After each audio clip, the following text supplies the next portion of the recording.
नहीं आया सर। अच्छा। चलिए कोई बात नहीं। और कौन कौन जुड़ा है? मयूरी जी। मयूरी जैन। वीडियो ऑन करो मयूरी आप। नहीं, ये तो बड़े हैं, वो पता नहीं चलता जब तक वीडियो ऑन किया तब तक। तो सर चलिए इसकी मयूरी, लिंक आप कहाँ से वापस हैं? मिलेगी कि नहीं सर? क्या भैया? काय की लिंक? किसकी लिंक बोल रहे हैं आप, कल्पना ये जी? आज आज से जो जैन लघु से सिद्धांत प्रवेशिका हम जो आज सिखाएंगे, तो उसकी हाँ रिकॉर्डिंग मिलेगी हमें कि? हाँ, बिल्कुल ग्रुप पे मिलेगी आपको, रोज मिल जाया करेगी, उसी दिन क्लास के परफेक्ट। जस्ट बाद मिल जाएगी। बिल्कुल। Yes sir. हाँ चलिए मयूरी जी, आप कहाँ से हैं? पुणे से भैया, जय जिनेन।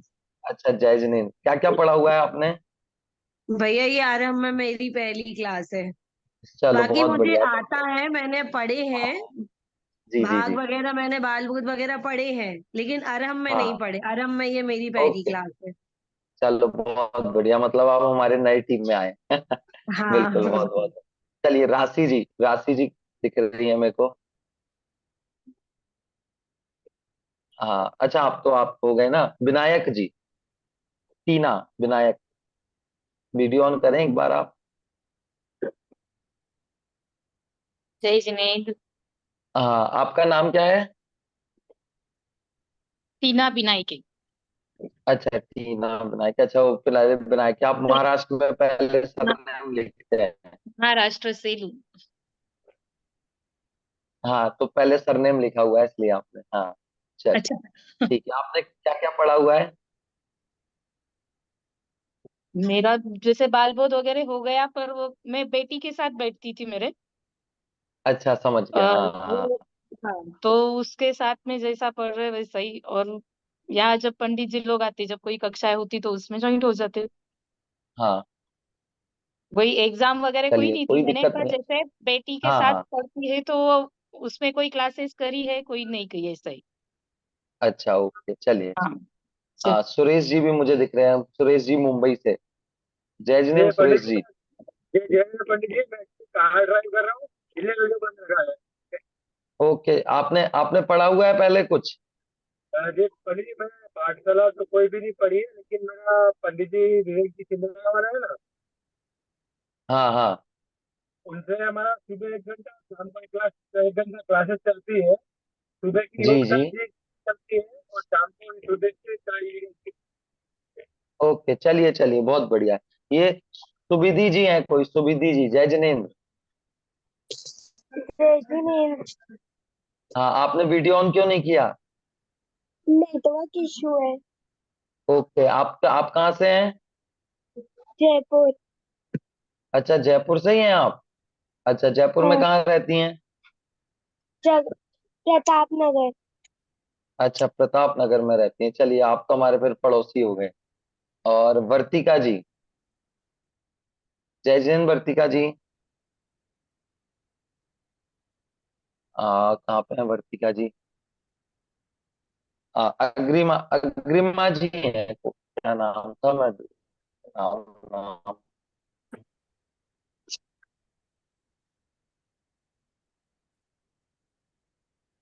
अग्रिता जी।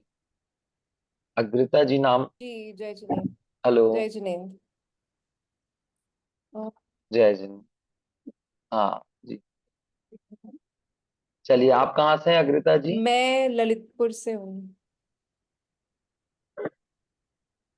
अच्छा, आप ललितपुर से ही हैं। जी चलिए, अभी आए हैं हम लोग ललितपुर से। जी जी जी। तो आपने अभी अभी जुड़े हैं आप? जी जी जी। चलिए, बहुत बढ़िया काम किया आपने। अ, एक मिनट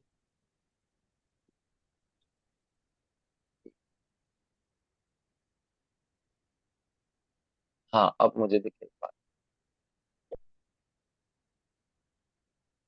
चलिए, तो अभी आपने जो पढ़ा है उससे तो ज्यादा मतलब नहीं है, क्योंकि हम जो पढ़ने वाले हैं, अभी जो स्टार्ट करने वाले हैं जिस वाली क्लास में, वो सारा एक तरीके से वो उन्हीं लोगों के लिए है जो नया स्टार्ट कर रहे हैं।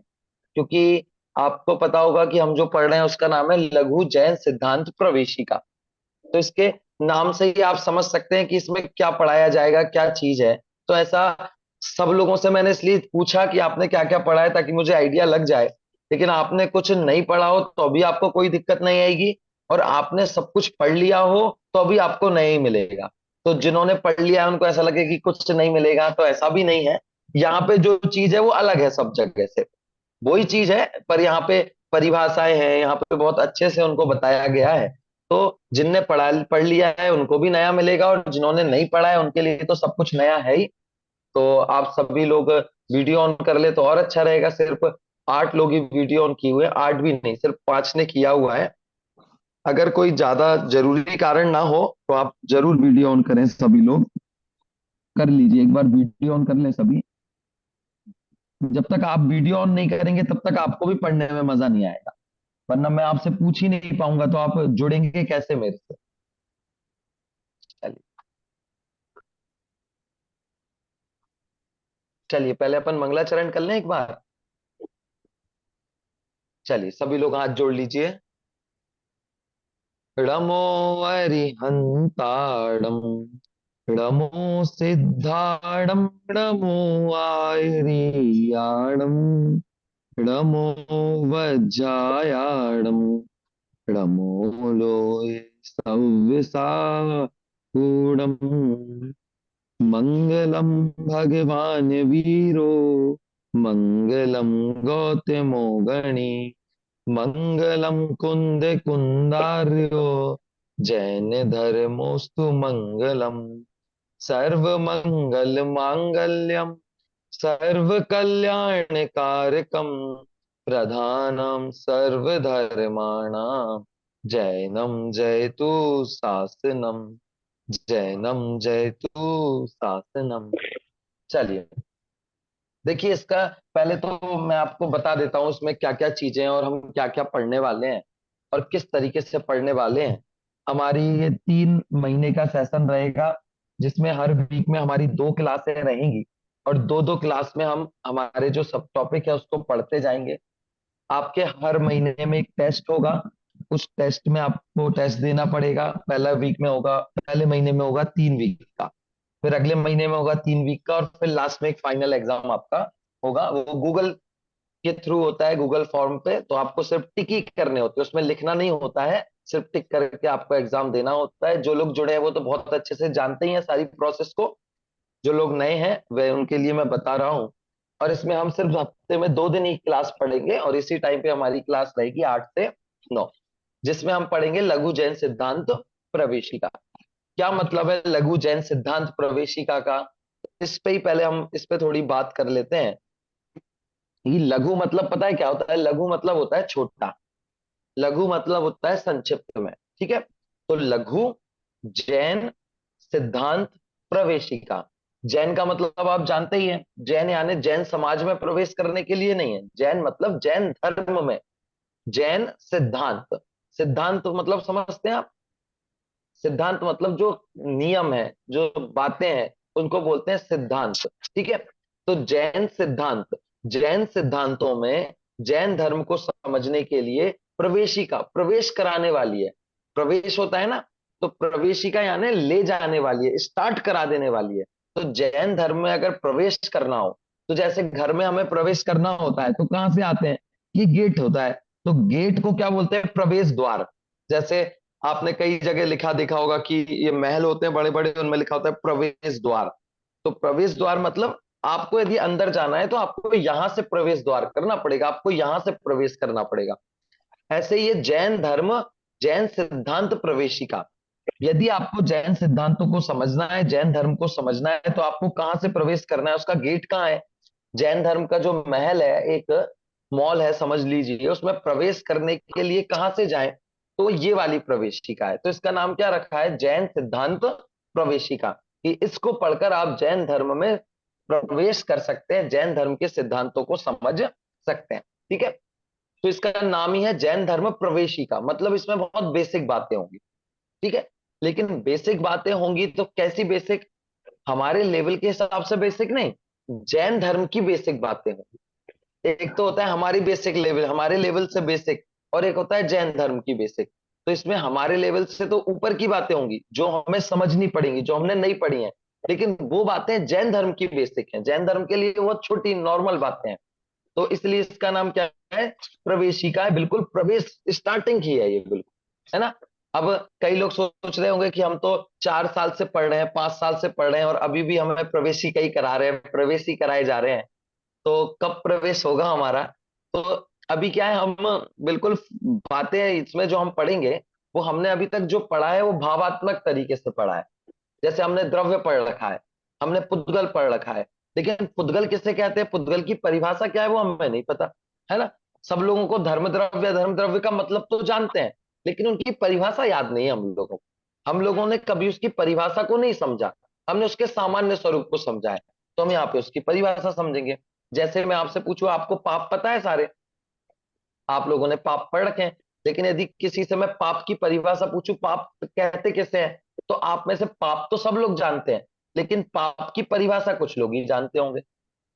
पाप के बारे में बहुत अच्छे से जान सकते हैं। आपसे मैं पूछूंगा पाप के बारे में बताओ, तो आप 1 घंटे बोल दोगे, लेकिन परिभाषा पूछूंगा तो आप अटक जाओगे कि क्या परिभाषा होगी, पाप की क्या परिभाषा होगी।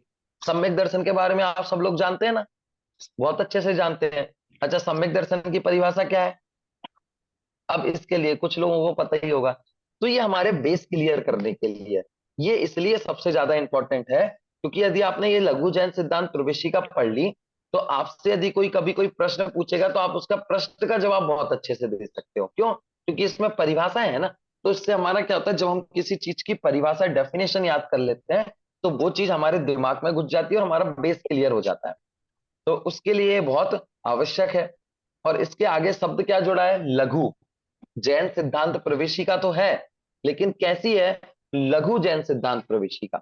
अब ये लघु का मतलब क्या है कि जैन सिद्धांत प्रवेशिका तो बहुत बड़ी थी। कितनी बड़ी थी कि उसमें तो कम से कम 800 प्रश्न थे। कितने प्रश्न थे, 800। इतनी बड़ी जैन सिद्धांत प्रवेशिका है, लेकिन हम इतनी सारी एक साथ नहीं पढ़ पाए रहे हैं। तो हमने उसमें से क्या किया कि जो लघु जैन सिद्धांत प्रवेशिका थी उसका एक छोटा अंश बना लिया। उसका नाम क्या हो गया, लघु जैन सिद्धांत प्रवेशिका। जैसे आपने सुना होगा द्रव्य संग्रह और बृहद द्रव्य संग्रह, है ना, समय सार और लघु समय सार, है ना। ऐसे ही जैन सिद्धांत प्रवेशिका और लघु जैन सिद्धांत प्रवेशिका। उसी जैन सिद्धांत प्रवेशिका में जो सबसे ज्यादा इंपॉर्टेंट चीज थी वो हमने क्या कर ली, वो निकाल ली। वो सारी की सारी इंपॉर्टेंट थी, लेकिन उनमें जो उनसे भी ज्यादा इंपॉर्टेंट थी वो सारी चीजें हमने निकाल ली। और ऐसे हमने 164 प्रश्न लघु जैन सिद्धांत प्रवेशिका में छांट लिए। ठीक है। अब आप सोच रहे होंगे कि सोचिए कि जो इतना सारा जैन धर्म है, इतना बड़ा, उसको हमने पहले तो 800 प्रश्नों में बांटा, फिर उसके 800 प्रश्न में से भी हमने 150 160 प्रश्न उसमें से भी निकाल लिए। तो मतलब ये जो प्रश्न हम पढ़ने वाले हैं वास्तव में बहुत इंपॉर्टेंट प्रश्न होंगे। ठीक है। तो इस तरीके से हम इसको पढ़ेंगे, क्योंकि ये लघु जैन सिद्धांत प्रवेशिका है, तो इसको हमें याद भी करना है और इसको हमें बहुत अच्छे से समझना भी है। ठीक है। इस दृष्टि से हम अपना ये सेशन चालू करेंगे। पढ़ने में आपको मजा भी आएगा क्योंकि बहुत अच्छी अच्छी बातें इसमें है, परिभाषाएं इसमें आई हुई हैं, और हम अच्छे से और सारी चीजों को लेके भी हम इसमें पढ़ाई स्टार्ट करेंगे। तो आप सभी लोग रोज टाइम से जुड़ेंगे, उसमें कहने की जरूरत तो है ही नहीं। और यदि आपकी कोई क्लास छूटती है तो रिकॉर्डिंग मैं आपको भेज दूंगा, तो आप लोग उस रिकॉर्डिंग को जरूर सुने। ठीक है। चलिए, तो ये जो लिखी हुई है, जैसे ये लघु जैन सिद्धांत प्रवेशिका है, जैन सिद्धांत प्रवेशिका है, इसका हम विषय चालू करें उससे पहले हम इसको किसने लिखा है उनके बारे में भी जान लेना चाहिए। क्या है, जब हम किसी व्यक्ति को जान लेते हैं ना, जैसे हम पढ़ रहे हैं और हमने इसके लेखक को जान लिया कि ये किसने लिखा है या किसने कहा है, तो उस बात की वैल्यू हमारे अंदर क्रिएट हो जाती है। तो ये लघु जैन सिद्धांत प्रवेशिका किसने छाटे, क्योंकि इसमें तो प्रश्न छाटे गए हैं ना। तो कोई समझदार व्यक्ति हो, कोई बड़ा विद्वान हो जिसने प्रश्न छाटे हो तो अच्छा है। जैसे किसी बच्चे ने प्रश्न छाट दिया तो हम उसको पढ़ने लगे तो क्या ही बात है ना। तो ये किसने छाटे हैं, वो कौन थे, उनके बारे में हम थोड़ा भी हम समझने देंगे। तो इस जो लघु जैन सिद्धांत प्रवेशिका है ये तो संकलन है। जो इसका जैन सिद्धांत प्रवेशिका है उसके रचयिता कौन है, उसके लेखक है गोपाल दास जी बरैया। नाम सुना है आप लोगों ने? अच्छा, किस किसने नाम सुना है इनका, गोपाल दास जी बरैया का? हाँ, सबने सुना हुआ है। अच्छा, क्या किस प्रसंग में सुना हुआ है? एक प्रसंग में सुना होगा आप लोगों ने, और सारी पत्नियों ने हाथ ऊपर किए हुए हैं, मतलब उन लोगों ने सुन रखा है। चलिए, कौन कोई बताएगा क्या सुन रखा है आपने? बच्चों ने हाथ ऊपर नहीं किए, 4 लोगों ने मतलब वीडियो में मुझे 4 लोग दिख रहे हैं और जिन्होंने हाथ ऊपर किए वो चारों मतलब शादीशुदा हैं, और बच्चे 4 दिख रहे हैं, उनने हाथ ऊपर नहीं किए। चलिए कौन बताएगा? अच्छा, विदे, विदे वीडियो ऑन करो भाई, दिख ही नहीं रहे। चलो कौन बताएगा जिनने हाथ ऊपर किए थे? अ, आ, पंडित जी हमारे यहाँ मतलब 2 साल पहले सौरभ जी पंडित जी आए थे। हाँ तो हाँ। मतलब उनके हर दूसरे दिन उदाहरण में इन्होंने इतना इतना उदाहरण लिया है गोपाल दास जी बरैया जी का, कि उन्होंने मतलब सभी को रटवा दिया था उनका नाम। अच्छा, चलिए क्या स्टोरी है तो आप बताइए, क्या है वो? वो यही था कि वो मतलब पंडित जी को बहुत ज्यादा धर्म के प्रति था, और वो हाँ। हमेशा उसी में लीन रहते थे, और उनकी पत्नी को उसमें इतना इंटरेस्ट नहीं था, तो वो हमेशा आप उसके लिए आप थोड़ा वीडियो ऑन करके बोलेंगे क्या? आप वीडियो ऑन करके बोलिए ना, तो आप लाइव में भी आएंगे वो रिकॉर्ड। हाँ तो जी। वही चीज की उनकी वाइफ को उसमें इंटरेस्ट नहीं था धर्म के प्रति इतना, तो वो हमेशा अपने मतलब बरैया जी को कुछ ना कुछ गलत चीज कहते थे। तो वो हाँ इसीलिए इतना मतलब उनकी वाइफ के बारे में इतना वो रहता है, इसलिए गोपाल दास जी बरैया जी का हमेशा इस तरह का उदाहरण दिया जाता है। बिल्कुल बिल्कुल। चलिए, और कोई मतलब और क्या क्या होता था तो वो कोई बताए, बाकी लोगों को भी पता चलेगा। विदे आप बताओगे? भाई सब यही सुनने में आया है कि वो धर्म के प्रति बहुत ज्यादा उनका रहता था, गोपाल दास जी बरैया का। लेकिन जो उनकी वाइफ थी उनका मतलब धर्म से इतना जुड़ाव नहीं था, तो इसी वजह से अगर वो धर्म करते थे गोपाल दास जी बरैया तो उनको वो उनसे चिढ़ती थी, मना करती थी, इतना ऐसा सुनने में आता है। चलिए मैं इसको थोड़ा और अच्छे से सुना देता हूँ आपको, बाकी जिनको नहीं पता। कि क्या होता था, गोपाल दास जी बरैया बहुत बड़े विद्वान थे और उनको धर्म की बहुत रुचि थी। वो तो स्वाध्याय करते थे, लोगों को पढ़ाते थे, तो रोज प्रवचन करने जाया करते थे सभा में, और रोज उनको लोग सुनते थे, वो प्रवचन किया करते थे। जिस टाइम पे वो प्रवचन करते थे उनकी वाइफ को बहुत बुरा लगता था, कि क्योंकि उसकी वाइफ को घूमना फिरना अच्छा लगता था, रंग रंग की चीजें अच्छी लगती थी, तो ये प्रवचन करने जाते थे और उसको आता था गुस्सा कि मुझे छोड़ के कैसे चले गए, मेरे साथ टीवी क्यों नहीं देख रहे हैं। तो अब जब उनको गुस्सा आता था तो अब वो बहाने ढूंढती थी उनको परेशान करने के। तो क्या करती थी, जैसे ही जो उनकी वाइफ क्या करती थी, हुक्का पीती थी। हुक्का यानी जैसे जैसे अभी सिगरेट बीड़ी चलती है, ऐसे हुक्का चलता था पहले के जमाने में। आपने जिसने पहले के जमाने के वो मूवियां देखी होंगी राजा महाराजाओं की, उसमें वो पीते हैं, तो वो हुक्का पीती थी। तो जैसे ही पंडित जी वहां जाते थे प्रवचन करने के लिए, वो 10 मिनट बाद पीछे पीछे चली जाती और उनसे कहती, पहले मेरा हुक्का भर के दो, फिर जाके प्रवचन करने दूंगी, वरना यहीं खड़ी रह के हल्ला मचाती रहूंगी। तो वो हुक्का भरने की उनको धमकी देती थी, तो पंडित जी प्रवचन को बीच में रोकते थे, उनको हुक्का भरने जाते थे, और हुक्का भरने के बाद फिर आके वो प्रवचन किया करते थे। देखिए, ये कहानी तो पूरी दुनिया ने सुनी है और इसी नाम से हम जानते हैं, लेकिन ये तो एक किसी व्यक्ति के बारे में हम इस तरीके से जाने, ये तो आदर्श नहीं है। मैं उनकी कुछ असली बातें जिनकी वजह से वो महान है वो आपको बताना चाहूंगा, कि अगले से कभी आगे से कोई आपसे बोले कि आप गोपाल दास जी बरैया को जानते हैं, तो आपको ये उनका दुख का प्रसंग याद ना आए, कोई उनकी विद्वत्ता वाला प्रसंग आए कि भैया गोपाल दास जी बरैया कौन, तो आप कोई ऐसा प्रसंग सुनाते हैं कि जिससे उनकी महिमा आ जाए।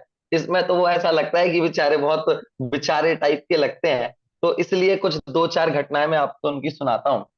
कि देखिए, गोपाल दास जी बरैया एक बहुत ईमानदार व्यक्ति थे। इतने ईमानदार व्यक्ति थे कि उनका एक विद्यालय खोला उन्होंने जैन धर्म का। जैन धर्म का जैसे अभी विद्यालय चलते हैं ना, जयपुर में चल रहा है, कोटा में चल रहा है, बांसवाड़ा में चल रहा है, ऐसा सबसे पहला जैन धर्म का विद्यालय जिसमें जैन धर्म की बातें पढ़ाई जाती हैं, सबसे पहले गोपाल दास जी बरैया ने खोला। जहां बच्चों को जैन धर्म के शास्त्र पढ़ाए जाते थे, उन्हें विद्वान बनाया जाता था, तो उन्होंने उस विद्यालय को खोला। और जब उन्होंने विद्यालय को खोला तो उनके विद्यालय में अब रहता है तो काम चलता ही रहता है, कहीं कुछ बन रहा है, कहीं कुछ बन रहा है, मकान बन रहा है, गेट बन रहे हैं। अब उनके बीवी बच्चे भी थे, तो उनकी बीवी तो आप जानते ही हैं कैसे थे। तो वो क्या करती थी कि वो बड़ा ही होते हैं ना पहले जो कारपेंटर, जो लकड़ी से खिलौने बनाते हैं, तो उनकी वाइफ ने अपने बच्चों के लिए घोड़े बनवा लिए, लकड़ी के हाथी घोड़े खिलौने बनवा लिए।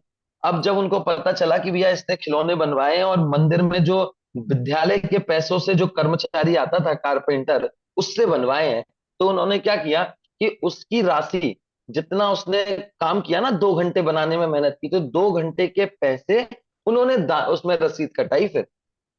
देखिए मतलब बात बड़ी नहीं है, छोटी सी बात है, 10-20 रुपए का ही बनेगा, कितना ही लग जाएगा। लेकिन बात यह है कि 2 घंटे के काम जब हम किसी से भी काम लेते हैं, हमारा ये काम कर देना, हमारा ये काम कर देना, हमारे घर में नौकर है और हम आपसे उसका पर्सनल काम करा लें तो कोई बड़ी बात नहीं है। हम मंदिर में जाते हैं तो माली को नहीं कह देते भाई हमारा ये काम कर दे, तो वो बेचारा कर भी देता है, मना भी नहीं करता। तो गोपाल दास जी खुद ही उसके मालिक हैं और उनके यहाँ जो रखा है, लेकिन उसको अपना व्यक्तिगत काम नहीं करा रहे, क्योंकि समाज का पैसा है, तो समाज का पैसा वो व्यक्तिगत कामों में यूज नहीं करना चाह रहे थे, तो इतने ईमानदार थे। एक उनकी और बहुत अच्छी घटना है कि जब गोपाल दास जी बरैया और उनकी वाइफ एक दिन क्या कर रहे थे, घूमने के लिए जा रहे थे कहीं तीर्थ यात्रा पर, ठीक है। अब तीर्थ यात्रा पर जा रहे थे तो उनका बच्चा पहले था 8 साल का। 8 साल तक के बच्चों का किराया नहीं लगता, है ना। वो जा रहे थे तो उनका बच्चा जिस दिन वो जा रहे थे उस दिन में जब वो निकले थे तब वो अच्छा 8 साल का था। 8 साल का हुआ नहीं था, मतलब 7 साल में एक, 8 साल में एक दिन कम का था। रात को 12 बजे वो 8 साल का होने वाला था। तो अब 8 साल का बच्चा हुआ, उन्हें पता नहीं रहता था। आजकल तो क्या बच्चों के बर्थडे बहुत अच्छे से याद रहते हैं, क्योंकि उनके ना मनाओ तो जान खाते हैं। पहले के जमाने में ऐसा कोई रहता ही नहीं था कि हमारे बच्चे का बर्थडे है तो याद रखना है, तो किसी को याद नहीं था। पंडित जी को वैसे भी याद नहीं था। तो जब वो जा रहे थे और रात अगले दिन वो 8 साल का होने वाला था, तो अब वो 8 साल का हो गया। वो आज निकले और कल उसका बर्थडे था, तो वो 12 बजे जब पहुंचे तब वो 8 साल का हो गया। और 8 साल का हो गया, इसका मतलब क्या है कि सरकार के नियम के अनुसार उसका क्या लगना चाहिए, अब टिकट लगना चाहिए, ठीक है। तो अब टिकट लगना हो गया न्याय का काम, और टिकट नहीं लेना क्या हो गया, अन्याय। तो 7 तारीख तब तक तो नहीं लिया। अब जैसे ही उन्हें पता चला कि ये बेचारा बच्चा 8 साल का हो गया और ये टिकट लगेगा इसका, और मैं इसको बिना टिकट के यात्रा कर रहा हूं, तो उन्हें लगा कि ये तो अन्याय हो गया, ये तो भ्रष्टाचार हो गया। तो उन्होंने क्या किया कि उन्होंने कहा चलो कोई बात नहीं, मुझे पता नहीं था, मैं जैसे ही जाऊंगा वैसे ही रेलवे स्टेशन पे सबसे पहले जाके इस बच्चे का टिकट करा दूंगा। तो उन्होंने कहा ठीक है, अब निर्णय कर लिया। अब आगम वो टिकट कराने गए और टिकट वाले को खिड़की पे जाके बोले भाई टिकट दे दे। टिकट वाला बोला बताओ कहां से कहां तक का देना है। तो उन्होंने बताया कि यहां से यहां तक का देना है। तो उसने कहा मतलब समझ लो जैसे उदाहरण के लिए कि ललितपुर से भोपाल तक का देना है। तो उन्होंने कहा ललितपुर से भोपाल का दे दो। तो कहते भाई ये भोपाल का ही स्टेशन है, यहीं तो खड़े हो तुम। तो कहते वो मुझे पता है, लेकिन भोपाल से ललितपुर से भोपाल का दे दो। अब वो टिकट वाला सोचे आदमी पागल हो गया है, ये भोपाल में ही खड़ा है और भोपाल का ही टिकट मांग रहा है ललितपुर से। तो उसने कहा नहीं भाई, तो तुम दे दो ना, तुम्हें जो देना है। तो उसने कहा ठीक है दे देता हूं, मेरा क्या जा रहा है। अब उसने दे दिया। तो उसने कहा बताओ कौन सी तारीख का बनाना है। तो उन्होंने कहा कि कल का बनाना है। तो अब वो टिकट वाला पगला गया कि ये क्या आदमी है, एक तो भोपाल में खड़े होकर ललितपुर से भोपाल का टिकट मांग रहा है, और दूसरी बात क्या कि आज की डेट का नहीं मांग रहा है, जो डेट निकल गई उस दिन का मांग रहा है। उसने कहा पागल मागल हो गए क्या पंडित जी आप, जो अगले दिन का टिकट मांग रहे हो, आगे का मांगो या आज का मांगो, आज इतनी तारीख है। उन्होंने कहा भाई मुझे पता है आज इतनी तारीख है, लेकिन तुम मुझे टिकट दे दो। तो अब उसका तो काम था टिकट देना, उसने तो बना दिया वाला टिकट। अब जब वाला टिकट उन्होंने बना दिया तो अब वो टिकट वाला हैरान हो, सोच रहा पागल है आप। उसने पूछा कि भैया आपने ऐसा क्यों किया।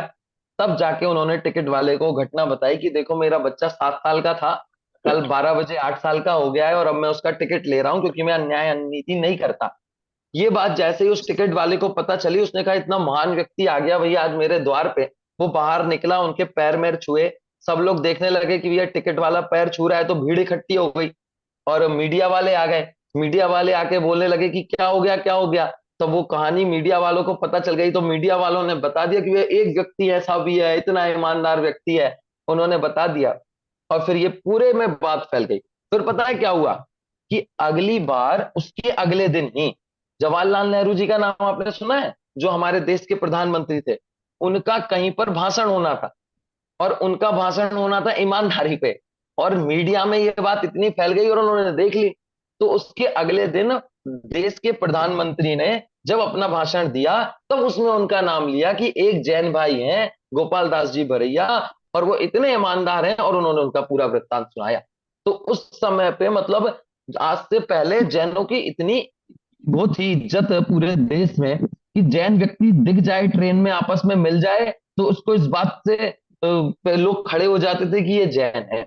अगर समाज कहीं चोरी हुई हो और किसी ने कह दिया कि नहीं भाई मैं जैन हूं, तो उसको ऐसी छुट्टी दे देते थे कोर्ट वाले, भैया ये जैन है, ये चोरी नहीं कर सकता।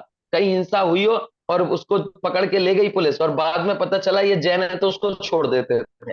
तो ऐसा एक इमेज थी कि भैया जो जैन है वो अन्याय नहीं करते, अनीति नहीं करते। किस कारण से? कि ऐसे पंडित जो गोपाल दास जी बरैया है, इन लोगों की वजह से वो इमेज थी कि सब लोग सोचते थे जैन लोग क्या होते हैं, बहुत अच्छे होते हैं। तो ऐसे उनके जीवन के बहुत सारे प्रसंग हैं। तो अब कभी आपसे कोई आगे पूछे कि भैया गोपाल दास जी बरैया को जानते हो क्या, तो तब आप कहना कि जानते हैं। फिर वो पूछे कौन थे, तब आप ये वाली घटना सुनाना कि वो एक बहुत ईमानदार व्यक्ति थे, और इतने ईमानदार व्यक्ति थे कि उन्होंने अपने 8 साल के बच्चे का टिकट भी कराया था। तो इतने ईमानदार वो व्यक्ति थे। तो हम जब किसी के बारे में बताएं तो कोई ऐसी बात बताएं कि लोग उसको याद रखें। तो इसलिए ये वाली घटना मैंने आपको सुनाई, उनकी ईमानदारी से संबंधित 2 घटनाएं। एक और घटना आपको सुनाता हूं।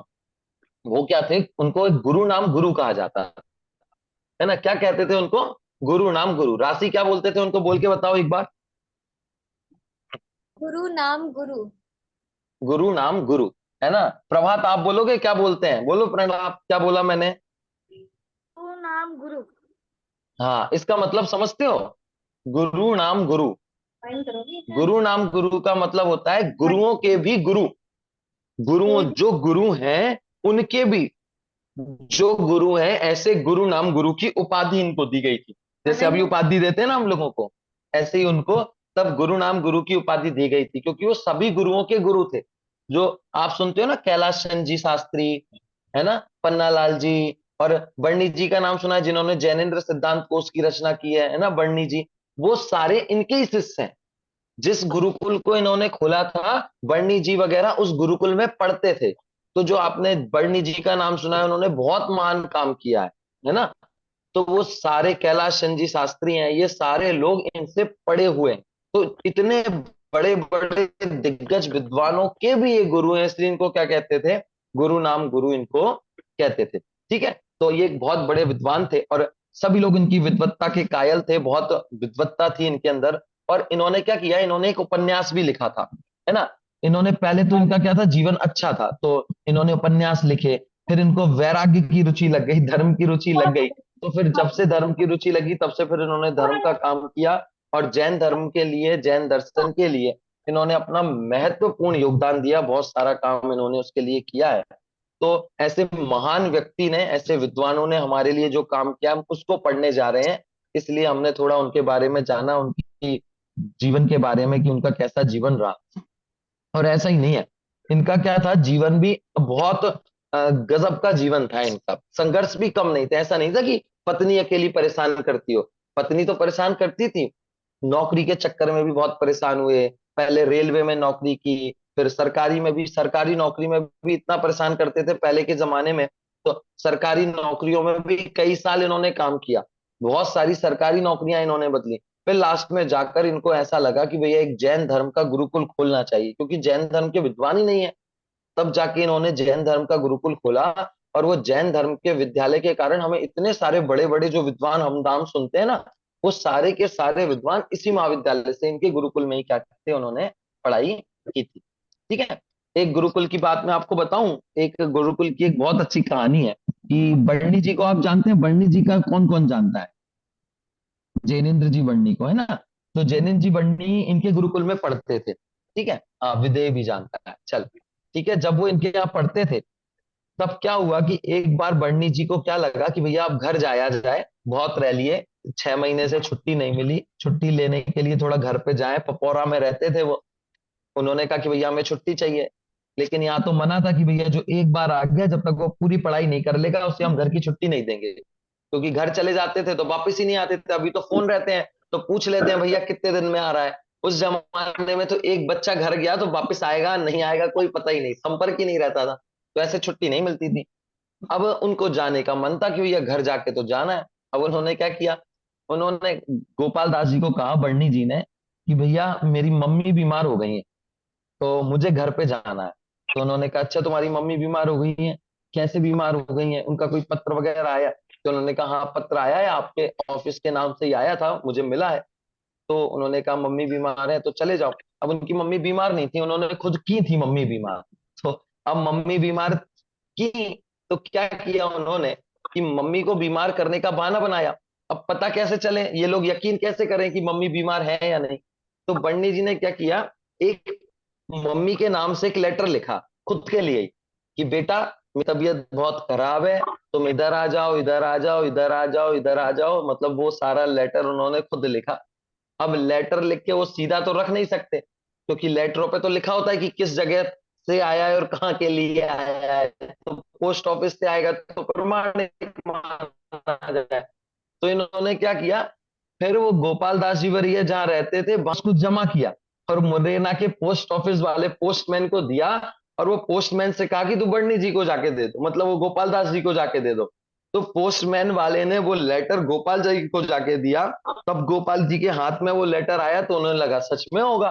तो उन्होंने उसको भेज दिया कि भैया सही में तुम्हारे माता पिता की तबीयत खराब है। माता पिता मतलब उनके मुंह बेले, क्योंकि उनके असली माता पिता तो बचपन में ही खत्म हो गए थे। तो जो इनको बना लेते ना माता पिता, धर्म माता धर्म पिता, तो वो वाले उन्होंने उनको बना रखे थे, तो उन्होंने भेज दिया। अब पंडित जी चले गए। अब घर गए तो मम्मी को मिले, वो कोई तो वो बता के तो आए थे कि बीमार है। अब वो पूछे कि बेटा छुट्टी क्यों मिल गई तेरे को, आने कैसे दे दिया उन लोगों ने। उधर जाके भी उन्होंने झूठ बोल दिया, कुछ बहाना बना दिया। अब 2-4 दिन रह के जब वो गुरुकुल में पहुंचे, तो गुरुकुल में पहुंचे तो गोपाल दास जी वरैया के पास गए। तो गोपाल दास जी वरैया के पास जब वो गए तो उन्होंने कहा आ गए तुम, तो उन्होंने कहा हाँ गए। तो कल से स्कूल ज्वाइन कर लो अपना, मतलब रेगुलर जो काम रहता है वो चालू कर लो। तो उन्होंने कहा ठीक है कर लेंगे। तो फिर जब वो जाने लगे तो उन्हें वापस बुलाया गोपाल दास जी ने, और कहा कि भैया ये एक श्लोक है, इसको तुम श्लोक को याद कर लेना और कल आके मुझे सुनाना इस श्लोक को, और दिन भर में याद करना। वो बन्नी जी उस श्लोक को ले गए, संस्कृत में लिखा हुआ था। अब संस्कृत में वो श्लोक को ले गए और अगले दिन जब वो याद करने को कहे तो उन्होंने कहा सुनाओ। तो अब वो सुनाए ना उस श्लोक को। तो उसने कहा तुम्हें याद नहीं हुआ क्या श्लोक, तो उन्होंने कहा याद तो बोल ही नहीं रहे कुछ। तो वो गोपाल दास जी पूछे कि ये एक श्लोक तो दिया था 2 लाइन का, ये व्यक्ति श्लोक क्यों नहीं सुना रहा है मेरे को, ये तो बहुत अच्छा विद्वान है, सब कुछ याद कर लेता था, 2 लाइन का श्लोक याद नहीं किया, ऐसा तो नहीं हो सकता, और पूरे दिन भर में नहीं किया। तो उसने कुछ बोला नहीं। अब गोपाल दास जी ने कहा कि चल कोई बात नहीं भाई, आज नहीं हुआ तो कल दोपहर में सुनेंगे, एक दिन का समय और दे रहे हैं, कल आना। तो अब वो चले गए। अब अगले दिन फिर आ गए, बोले बोलो श्लोक सुनाओ। तो कहते हैं फिर नहीं सुना रहे, कुछ बोल ही नहीं रहे। कहते बोलो बोलो क्यों नहीं बोल रहे। तो फिर वो कुछ बोले नहीं। पता है उस श्लोक में क्या था, वो संस्कृत का श्लोक था, और उस श्लोक का मतलब था कि दुनिया में 3 लोग से कभी भी झूठ नहीं बोलना। क्यों, क्योंकि इन 3 लोगों ने ही झूठ की रचना की है, मतलब झूठ के महाज्ञानी ये 3 लोग होते हैं। तो उन्होंने कहा कि कभी स्त्रियों से झूठ नहीं बोलना, कभी गुरुओं से नहीं बोलना, और कभी नर्तकी मतलब जो नाटक करने वाले होते हैं ना, उनसे झूठ नहीं बोलना। क्योंकि ये झूठ को जन्म ही उन्होंने दिया है। मतलब कहने का मतलब कि वो सारे झूठ को पकड़ सकते हैं, आप इनसे कोई झूठ नहीं बोल सकते। एक स्त्रियों से महिलाओं से कभी झूठ नहीं बोल सकते, वो चेहरा देख के आंख देख के कहाँ कहाँ से समझ जाती हैं कि ये बच्चा झूठ बोल रहा है। तो एक उनसे झूठ नहीं बोल सकते। एक नाटक करने वाले से झूठ नहीं बोल सकते, क्योंकि वो नाटक में भी झूठी झूठ बोलता है, तो उसका तो काम ही झूठ बोलना है, तो जरा में पहचान लेता है। और गुरु से भी कभी झूठ नहीं बोलना चाहिए। तो मतलब उनका दंड देने का तरीका आप कितना अच्छा था। अगर मेरे सामने कोई आ जाए और मुझसे झूठ बोला हो तो मैं तो उसको थप्पड़ मारूं, या उसे निकाल दूं, या उसको कहूं हाथ ऊपर करके खड़े हो जाओ, मुर्गा बन जाओ, या 2 दिन तक खाना नहीं मिलेगा। उन्होंने क्या किया, उन्होंने एक श्लोक दे दिया, और श्लोक दे के उसको पश्चाताप करा दिया उनको। और वो 2 दिन तक उस श्लोक को याद करते करते गिलानी में मर रहे होंगे कि मैंने झूठ क्यों बोल दिया, क्यों बोल दिया, क्या बोल दिया।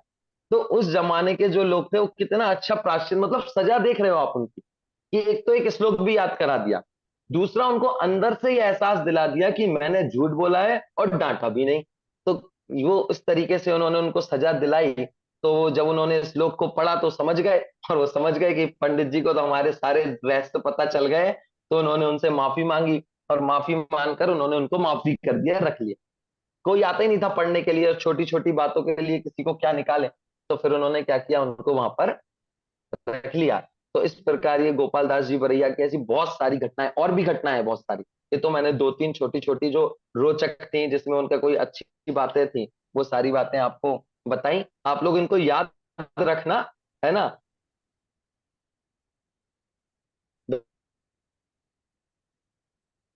वैसे तो ये पेपर में नहीं आएगा क्योंकि वो कोर्स का ही आएगा, लेकिन फिर भी आप लोग इसको याद रखना। क्योंकि अपन इनको पढ़ेंगे तो मैं आपसे बीच बीच में होगा, इनके जीवन की घटना है, तो मैंने तीन चार मैं आपको आज तो क्लास में अब आपको एक बार कहूँ हम इसमें पढ़ेंगे क्या क्या। आप लोगों के पास बुक है क्या? कितने लोगों के पास बुक है? लघु जैन सिद्धांत प्रवेशिका जो बुक है वो आप लोगों में से कितनों के पास है? हैंड रेस कर दीजिए, इसमें कीजिए, वीडियो में किसमें कर रहे हैं?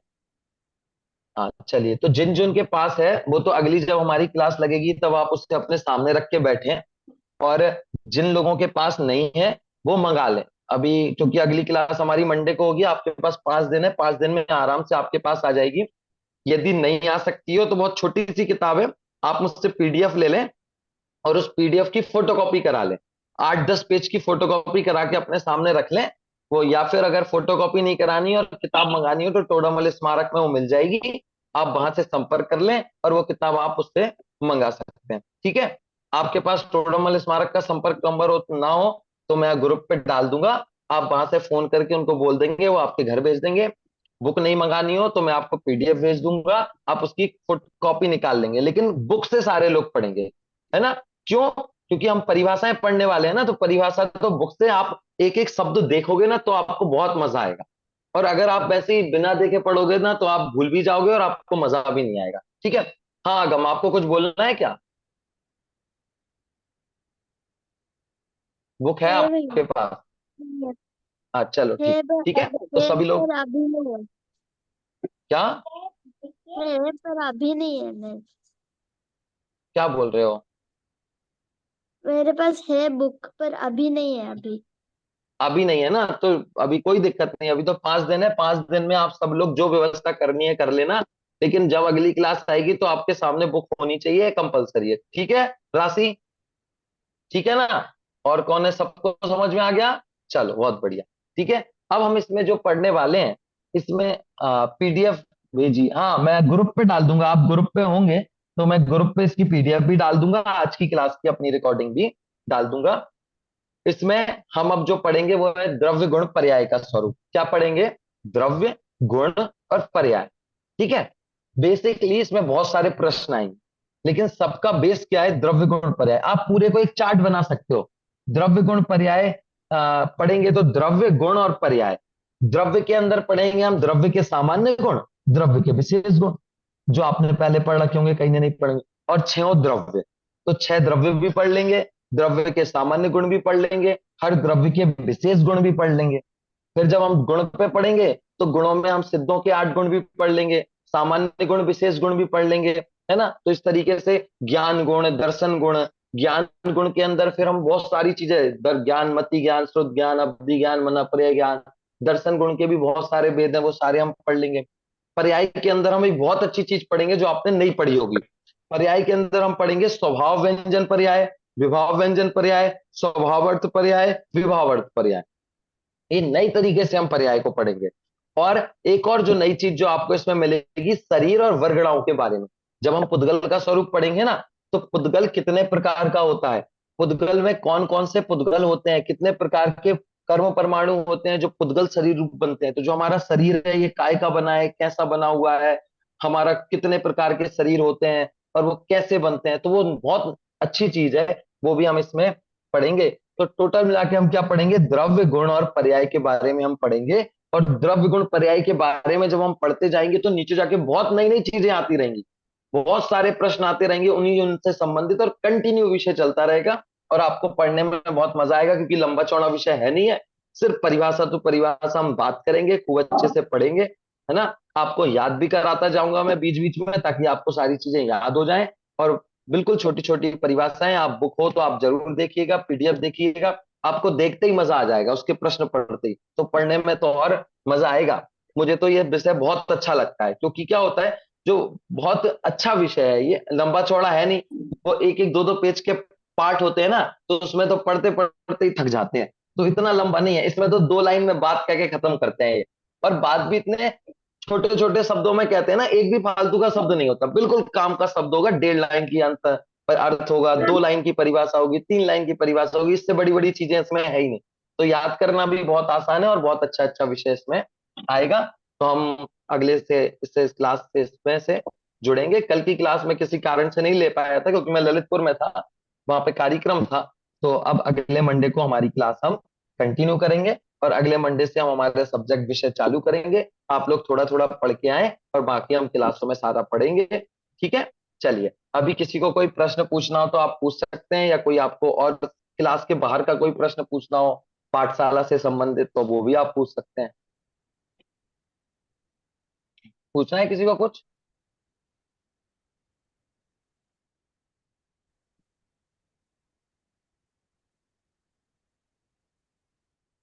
अनम्यूट करके बोल लीजिए, कल्पना जी से आंसर जी आप। पंडित जी एक बात पूछना है। जैसे मैंने लघु जैन सिद्धांत प्रवेशिका कई बार पढ़ी है। अभी जैसे अभी हम पढ़े 3 महीने, पर ये चीज अभी 6 महीने बाद यदि कोई फिर से वही डेफिनेशन पूछता है तो वो एकदम से क्लिक क्यों नहीं होती, एकदम से याद क्यों नहीं आती, मतलब हमें क्यों नहीं आती? आप लोग तो इतना निरंतर उसको कंटिन्यू पढ़ते रहते हैं। आप लोग का मतलब जो नॉलेज है वो भी बहुत वास्ट है। तो मतलब अभी अभी जस्ट अभी नानावटी जी आए थे, हमारे यहाँ शिविर लगा था, तो उन्होंने भी इसी टॉपिक पर द्रव्य गुण पर्याय ही उन्होंने पढ़ाया। तभी मैं एग्जाम नहीं दे पाई, बट उसके पहले मेरी ये चीज पढ़ी हुई थी। तो वही चीज की एकदम से उन्होंने पूछा विश्व किसे कहते हैं। बहुत इजी है, मैं बहुत बार पढ़ चुकी हूँ, द्रव्य गुण पर्याय सब पढ़ा हुआ है, पर हमें इतना स्पीड में वापस से मुझे क्लिक क्यों नहीं होती ये सारी परिभाषाएं? देखिए, इसका तो एक सिंपल कारण है। पहली बात होती है कि हम उस चीज के शब्दों को याद नहीं कर पा रहे। मतलब क्या याद करना, मतलब ज्ञान में याद करना नहीं। हमें जैसे विश्व की परिभाषा क्या है, गुणों के समूह को विश्व कहते हैं। तो अब आपको ये गुणों के समूह को विश्व कहते हैं ये याद करने की कोशिश करेंगे ना तो आप याद नहीं कर पाएंगे। आपको ये समझना पड़ेगा एक विश्व है और उस विश्व में 6 द्रव्य रहते हैं और उन 6 द्रव्यों के इकट्ठे रहने के कारण वो विश्व बना है। क्योंकि अगर ये द्रव्य नहीं होंगे तो विश्व नहीं होगा। तो 6 द्रव्यों के साथ को विश्व कहते हैं। तो जब आप इसको इस तरीके से समझ लेंगे, फिर आपसे कोई भी पूछेगा फिर आप नहीं बोलेंगे। हम क्या कोशिश करते हैं कि वो परिभाषा में याद हो जाए। तो वो परिभाषा को हम याद करना चाहते हैं इस चक्कर में, तो वो हम रह ही जाते हैं। तो उससे अच्छा है कि हम उस परिभाषा को ना करके उसका जो भाव है ना उसको लॉजिक के साथ हम उसको समझ लें। तो विश्व मतलब क्या, कि जहां 6 द्रव्य रहते हैं उसको विश्व कहते हैं, है ना। और जहां 6 द्रव्य नहीं रहते उसे विश्व कहते हैं क्या? नहीं। और पूरे विश्व में 6 द्रव्य रहते हैं। ठीक है, तो जब आपको ये पता चल गया विश्व मतलब क्या, जहां 6 द्रव्य रहते हैं, इसको तो याद करने की जरूरत ही नहीं है, तो अपने आप याद है। अब आपको कोई पूछेगा विश्व किसे कहते हैं, अब आप कह दोगे 6 द्रव्यों के समूह को विश्व कहते हैं, है ना। तो वो हमें कॉन्सेप्ट उसका क्लियर हो जाएगा। तो इसीलिए हम ये जो बेसिक अभी हम पढ़ रहे हैं तो हम इसी तरीके से पढ़ेंगे कि आपको परिभाषा उस तरीके से याद की जाए लॉजिक के साथ।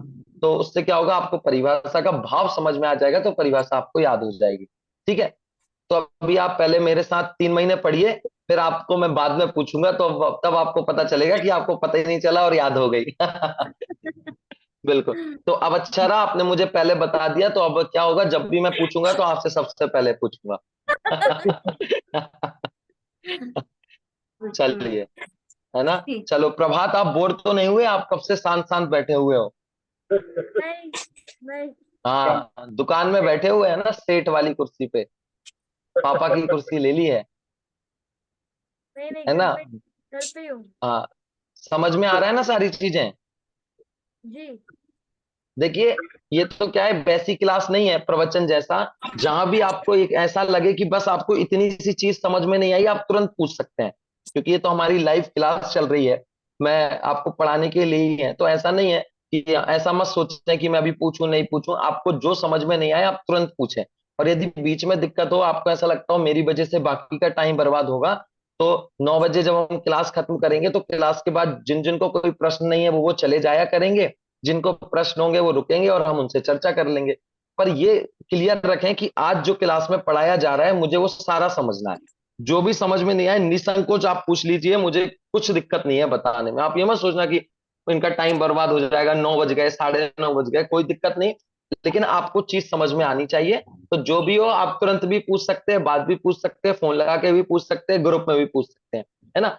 और ये तो और अच्छी बात है, जैसे आपको कुछ चीज नहीं समझ में आ रही ना, आप उसको ग्रुप में डाल दो, तो क्या होगा कि बाकी जिन जिन को समझ में आएगी वो लोग उसके उत्तर दे देंगे, तो आपको समझाने के लिए 10 लोग मिल जाएंगे। तो ग्रुप पे भी एक बहुत अच्छा माहौल हमारा चलता रहेगा कि ग्रुप पे भी चर्चा होगी, फिर सब लोग जब जवाब दे देंगे तो मुझे देने की जरूरत ही नहीं पड़ेगी, क्योंकि आप सब ज्ञानी हो ही और अगर नहीं हुआ तो लास्ट में मैं जवाब दूंगा, तो आप लोगों को भी मजा आएगा। उस पे अपन बहुत सारी एक्टिविटी भी करेंगे, है ना, ग्रुप पे अपन गेम भी खेला करेंगे, कुछ करेंगे अपन, अच्छा अच्छी नई नई चीजें करेंगे। तो आप बस अपन को पढ़ना है, अच्छे से मजे से पढ़ना है, बोझ लेके नहीं पढ़ना है। और जब हम 3 महीने बाद देखेंगे तो पता चलेगा कि हमें बहुत सारी चीजें आ गई हैं, तो 3 महीने बाद इसका रिजल्ट पता चलेगा, है ना। चलिए, तो सभी लोग ऐसे ही उत्साह के साथ पढ़ें और रोज जुड़ें। तो अभी मैं इस क्लास को खत्म करूं, या किसी को कोई पूछना हो तो पूछ लो। ठीक है अंशु जी? जी जी ठीक है, जय ठाकुर जय, जय जय। जी। चलिए चलिए, जय जिनेन्द्र सभी लोगों को। जय